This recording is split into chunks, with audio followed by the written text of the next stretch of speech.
What is up, disc golfers? Today on Iceberg TV, I am here with Riley, and Riley asked me for some help with his forehand. He's been struggling with some of the basics: grip, footwork, release angle. So we're going to sort of break down his form and help him figure out how to get a better forehand in his game. Before we get started, don't forget to hit the like button. You're watching Iceberg TV, and enjoy the video. So what we're gonna get started on today is the grip.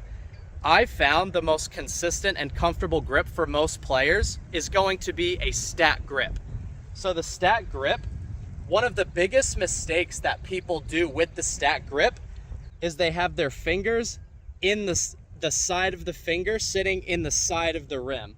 So this is not good. What we want to do here is turn so we have the pad of the finger setting inside the disc. So we're going to give Riley a disc here. Would you say that this is something that you do in the past? How does your stack grip usually look? So normally my stack grip kind of looks like how you originally showed, with the pad of the finger is not there, the side of the finger is always there, and I'm always pushing with the side of my finger. Yep.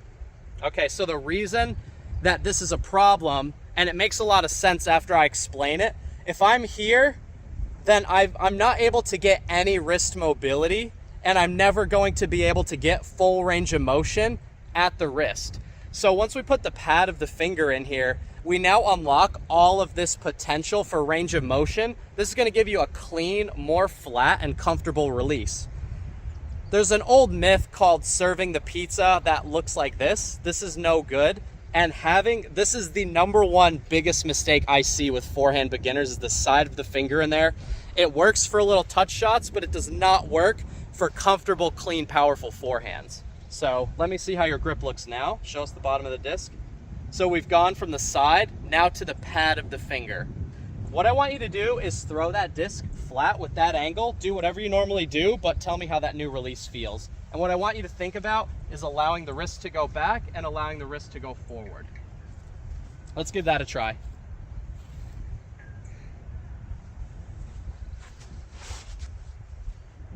Very powerful looking.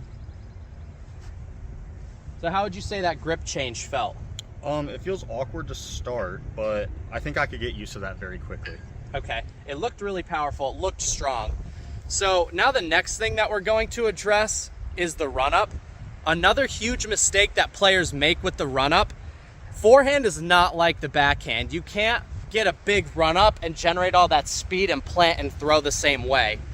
Most of your power is gonna be in the last little bit of the throw. It's that final moment where you're rotating at the hips and using that wrist to drive the disc.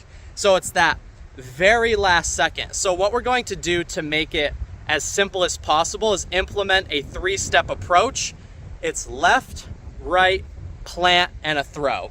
So we're gonna do everything the same that we just did grip-wise, but we're going to implement a 3-step approach, and I'll show you what that looks like so it's not too confusing. I'll grab a wave here. So another thing that's really helpful with the feet, line up as if you were about to throw a left-handed backhand. So just something like this is really, really good way to get lined up for that forehand. Now we just put the disc in our throwing hand. So now we're lined up, we're throwing towards that soccer goal there, and we're just gonna do left, right, throw, just like that. The wind's a little funky, but let's give that a try.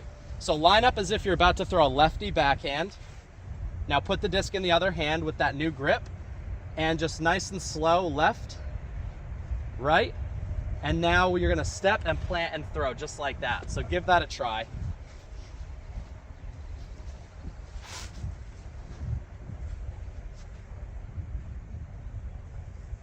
That's an absolute smash. So the reason why we like to line up with that lefty backhand is because if you're pointed straight at the target and you're throwing like this, you're never going to be able to rotate with your core and with your hips. It's the same way why you don't throw a backhand with your chest facing the target. Very similar types of mechanics coming in place. The biggest thing with the forehand that's different is the release point, but most of the other mechanics are very much the same. So we want to point that shoulder and that hip somewhat towards the target, and we just take the 3 steps. That allows us to boom and throw just like that. So let's do one more throw because it's new to you. We want to get used to it a little bit.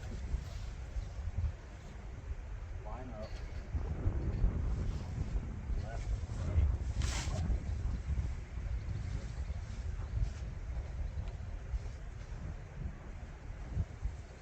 I mean, that looked great. How did that feel? Felt so much more powerful than any of my other forehands. Okay, great. Especially with that changed grip, like, felt really good. It's so nice to just be able to generate easy power, and just by doing these couple of things, you can generate that easy power.